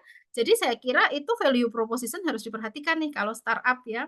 Terus juga misalkan resources. Nah, kalau resources saya kira inovasi-inovasi ya yang penting itu perlu di ini juga cost struktur ya biaya nih kira-kira berpengaruh pada enggak atau pada biaya. Terus channel, segmen pasar, ya itu sih Mas, 9 elemen itu saya kira perlu sih diperhatikan gitu ya. Karena kalau startup itu sebenarnya kan mudah ya dipantau. Kira-kira tren yang mana nih yang turun, mana nih yang perlu dimitigasi. Keuangan aman misalkan. Segmen pasarnya nih ternyata nggak aman. Kenapa nggak aman gitu ya? Apakah perlu nih saya memitigasi, meningkatkan lebih detail lagi identifikasinya pada misalkan value proposition-nya gitu ya. Itu, Mas David. Ya, baik Bu. Terima kasih. Sukses ya. Tetap semangat berwirausaha apapun kondisi ekonominya. Oh, ada yang mungkin di kolom chat, Mbak Salma? Iya Ibu. Ada dari Hanifah. Selamat siang, perkenalkan saya Hanifah, izin bertanya, bagaimana cara bisnis mengidentifikasi risiko yang paling relevan dengan industrinya, Lalu, seberapa sering perusahaan melakukan asesmen risiko dan siapa yang bertanggung jawab dalam proses ini? Begitu, Ibu. Oke. Jadi saya jawab yang terakhir ya, Hanifah. Salam kenal Hanifah. Oke. Jadi ada konser apa nih di Jakarta? Nanti saya main-main ke Jakarta ya. Oke, saya jawab pertanyaan terakhirnya dulu ya. Pertanyaan terakhirnya ini siapa sih pemilik resiko? Pemilik resiko adalah pemilik bisnis ya. Jadi yang tahu terus kapan kita mengidentifikasi resiko? Sebenarnya kalau kita punya catatan harian, kita pasti akan melihat dari catatan kita itu mana nih yang kira-kira paling beresiko. Contoh, misalkan yang paling mudah adalah Hanifa, usahanya mungkin bisa dicontohkan nih. Usaha apa yang dijalankan supaya contohnya pas gitu ya. Hanifa, halo. Mungkin seperti fashion, Bu. Oh, fashion. Oke ya. Jadi misalkan fashion itu sekarang luar biasa ya. Iklannya gampang. Ya, iklannya gampang, mau pakai media sosial apapun sangat gampang sekali. Terus misalkan ya paling mudah kalau sudah sering live streaming, misalkan sering live gitu ya pakai TikTok misalkan, itu sebenarnya bisa diidentifikasi minat konsumen atau minat follower ya namanya ya. Minat yang melihat tuh kira-kira trennya naik apa enggak. Itu identifikasi gampang. Itu identifikasi segmen pasar yang paling mudah. Kalau misalkan turun, apa yang harus saya lakukan? Oke, saya mitigasinya berarti saya harus menambah jam live-nya. Kalau saya biasanya 1 minggu sekali, saya jam live-nya nanti saya mau bikin 1 minggu 4 kali. Kapan nih yang paling rame mahasiswa? Atau mungkin paling rame orang lihat TikTok? Mungkin jam-jam rebahan gitu ya. Habis maghrib sampai jam 9 malam. Misalkan itu contoh-contoh. Itu salah satu mitigasi. Berapa kali Bu saya harus mitigasi? Pokoknya yang penting dicatat aja. Kalau misal 1 minggu sekali, kalau memang mitigasi itu kan ada yang memang perlu ya ditangani resiko tuh ada yang pengen harus langsung ditangani. Misalkan Hanifah jual bajunya secara online pakai e-commerce ya. Terus barang sudah dikirim ternyata ada konsumen yang komplain. Barangnya kok belum datang. Yang datang kok nggak sesuai dengan gambar misalkan. Nah itu berarti kan resiko ya. Itu resiko yang bisa langsung ditangani. Kalau memang benar kenyataannya cukup minta maaf. Awalnya seperti itu ya. Jadi paling tidak konsumen itu mitigasinya apa? Menanggapi secara cepat. Membalas secara cepat. Nah, itu salah satu mitigasi sebenarnya. Gitu. Jadi kalau memang ringan berarti bisa langsung diselesaikan gitu ya. Mitigasi resikonya. Kalau memang lama berarti dikasih waktu. Kalau saya jual online, nanti kalau ada yang komplain keterlambatan pengiriman, barang tidak sesuai, kira-kira saya perlu berapa menit atau berapa jam saya menyelesaikan masalah ini. Berarti masalahnya apa? Masalahnya adalah pelayanan konsumen. Penyelesaiannya apa? Mitigasinya adalah menentukan waktu untuk menjawab pertanyaan konsumen. Seperti itu. Itu contoh ya. Oke. Itu moderator, kalau kurang puas boleh nanya lagi. Sampai malam kan moderator ya. Ya Ibu, ini ada masih banyak. Angela ini harus dikasih hadiah ini. Angela ini buka kamera terus nih. Kalau mahasiswa saya biasanya saya kasih hadiah ini. Luar biasa ini. Nanti ya Pak Ketua Setie. Karena saya lihat ini juga resiko ya. Resiko online ini salah satunya. Mitigasinya adalah moderator, berarti yang buka kamera harus dikasih hadiah. Just kidding ya, just kidding. Oke, ada lagi Pak?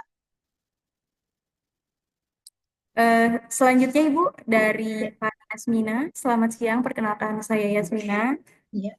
Sekarang ini bisnis makin bergantung pada teknologi, terutama AI dan otomatisasi, buat meningkatkan efisiensi. Tapi di sisi lain ada risiko kehilangan kepercayaan pelanggan kalau interaksi jadi terasa kurang personal atau bahkan ada kesalahan dari sistem AI.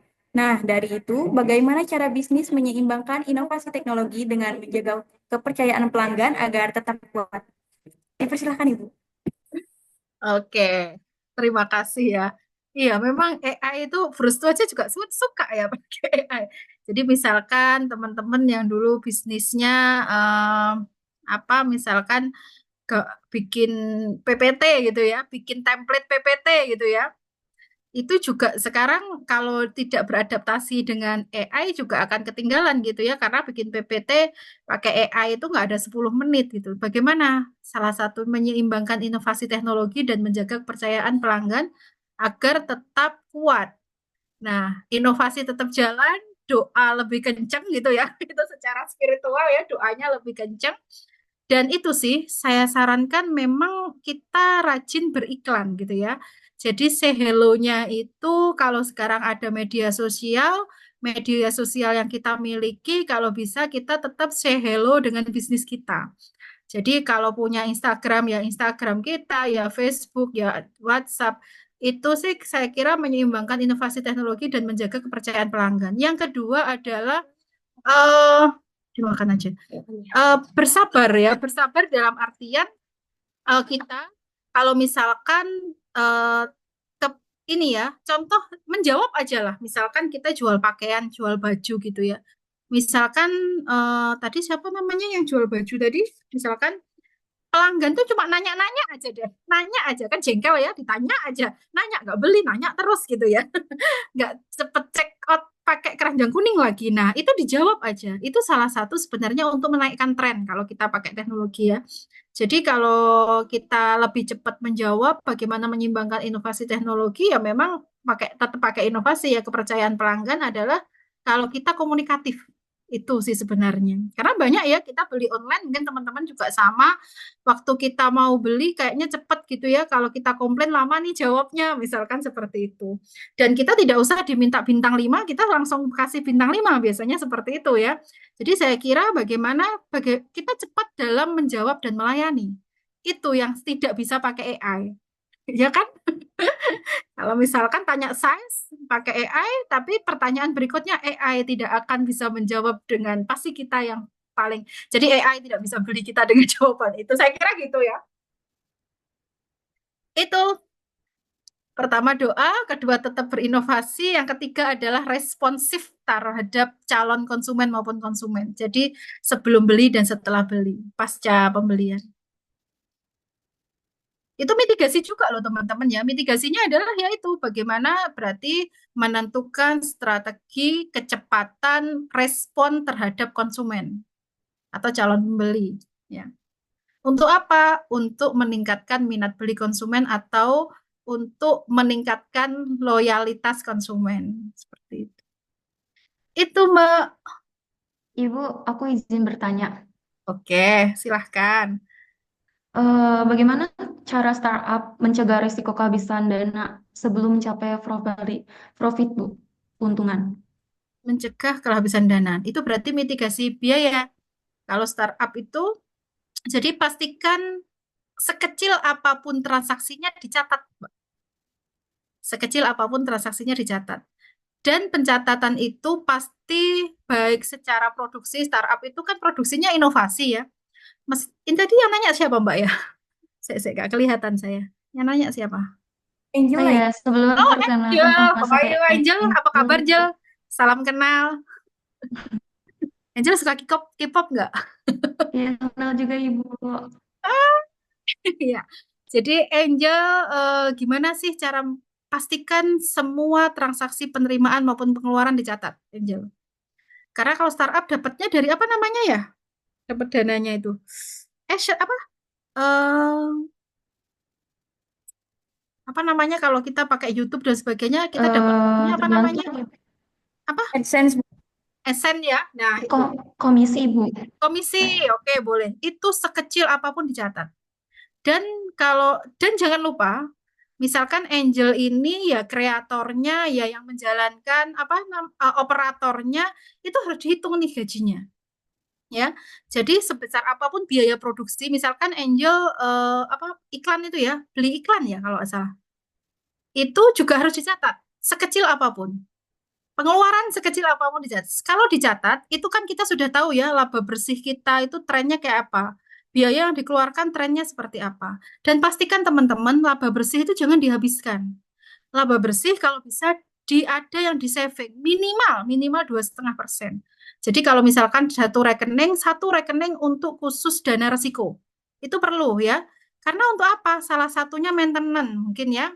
Maintenance sebenarnya bisa kan masuk di biaya penyusutan ya. Itu sebenarnya dana resiko itu kalau kita simpen apapun kondisinya, kalau kita punya cadangan dana gitu ya, itu bisa. Karena biasanya kalau laba bersih itu arahnya kan untuk ekspansi gitu ya, untuk bikin inovasi. Itu juga harus dibiayai, teman-teman harus dibebankan biaya yang dicatat sendiri, Angel.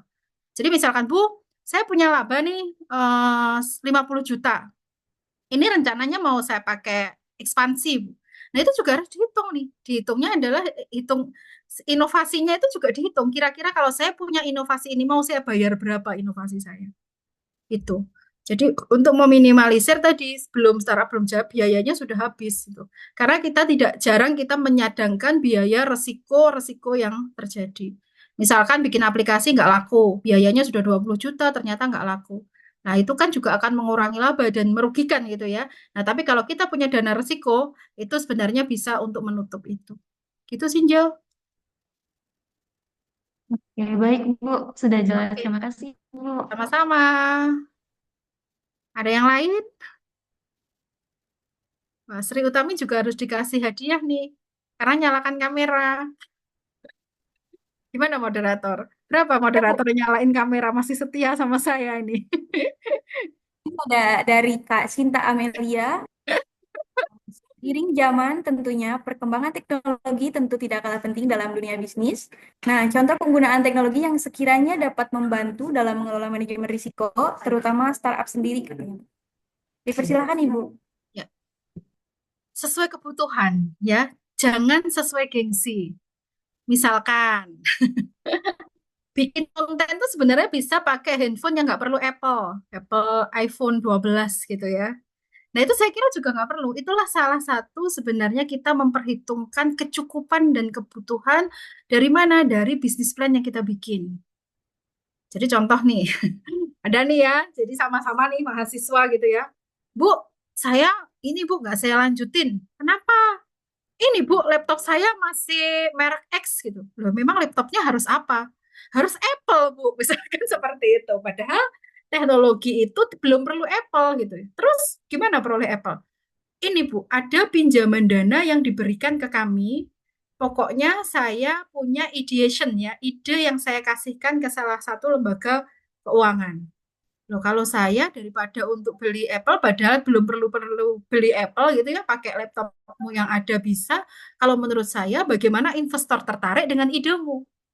Nah, itu contoh. Jadi saya sarankan gimana dengan teknologi, oke, memang penting. Kita mengikuti perkembangan teknologi bagus. Pakai Apple mungkin akan lebih bagus, gambarnya lebih bagus, suaranya lebih bagus, kapasitasnya lebih oke gitu ya. Tapi kalau memang belum perlu dalam rintisan, kenapa harus pakai Apple? Akhirnya kita biaya investasi akan lebih banyak yang kita gunakan, padahal biaya yang ada atau dana yang ada, finansial yang ada sebenarnya bisa untuk mengembangkan inovasi. Kecuali kalau inovasinya memang perlu fasilitas teknologi tersebut, ya oke lah gitu ya. Berarti kan balance dengan pendapatan yang akan diperoleh teman-teman. Itu Mbak Salma. Terima kasih Ibu atas pemaparannya. Dikarenakan narasumber kedua tidak bisa bergabung dikarenakan sakit, jadi kita akhirin saja seminar hari ini.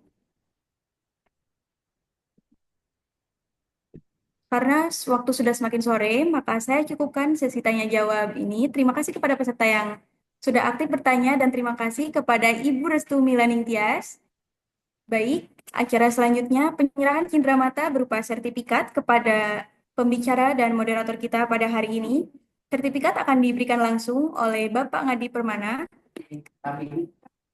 Kepada Ibu Sri Utami Nur Hasanah. Kepada Ibu Sri Utami, waktu dan layar dipersilahkan. Baik, selamat sore Ibu Restu, salam kenal. Ya, selamat sore Bu Sri Utami, salam kenal. Terima kasih sudah diberi kesempatan. Justru saya mengucapkan terima kasih kepada Ibu Restu karena sudah sharing bersama kami di sini dalam webinar strategi mengelola resiko bisnis. Dari tadi saya memperhatikan Ibu, semangat sekali dan juga materinya bagus sekali sehingga saya yakin seluruh peserta di sini dapat ilmu yang bermanfaat banget hari ini. Amin, amin, amin. Oke, untuk itu kepada Ibu Restu Milaning Tias, saya berikan sertifikat sebagai narasumber. Semoga sertifikat ini menjadi awal pembuka perkenalan kita yang baik dan menjadi sharing-sharing nanti berikutnya ke depan. Mohon diterima, Ibu. Terima kasih Bu Sri dan tim. Semoga ketemu offline ya nanti di Jakarta atau di Malang. Ya, terima kasih banyak, luar Iya, biasa. Ibu. Semoga tetap semangat untuk menuntut ilmu. Amin. Baik, untuk sertifikat yang berikutnya.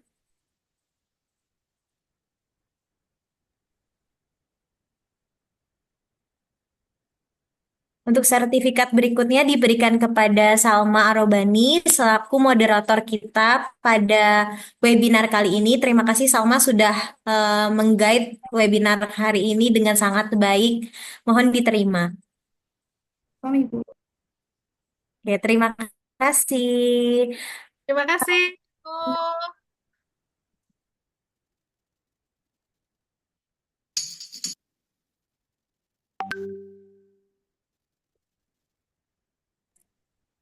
Sebelum mengakhiri acara webinar hari ini, dimohon kepada seluruh peserta untuk mengaktifkan kameranya, karena kita akan melakukan sesi foto bersama.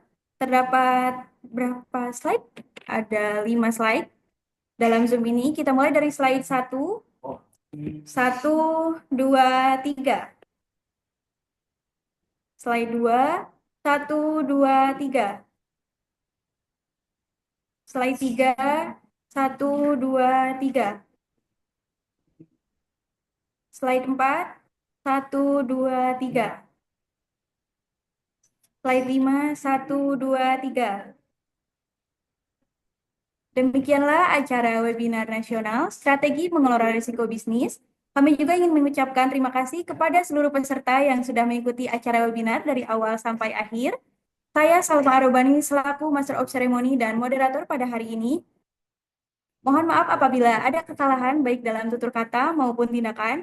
Sampai bertemu di acara webinar nasional Kasih Bangsa berikutnya dengan tema etika bisnis dan tanggung jawab sosial perusahaan. Saya akhiri dengan wassalamualaikum warahmatullahi wabarakatuh dan salam sejahtera untuk kita semua. Terima kasih semuanya. Terima kasih. Waalaikumsalam warahmatullahi wabarakatuh. Terima kasih Mbak Salma, Bapak, Ibu, adik-adik. Terima kasih. Saya izin live.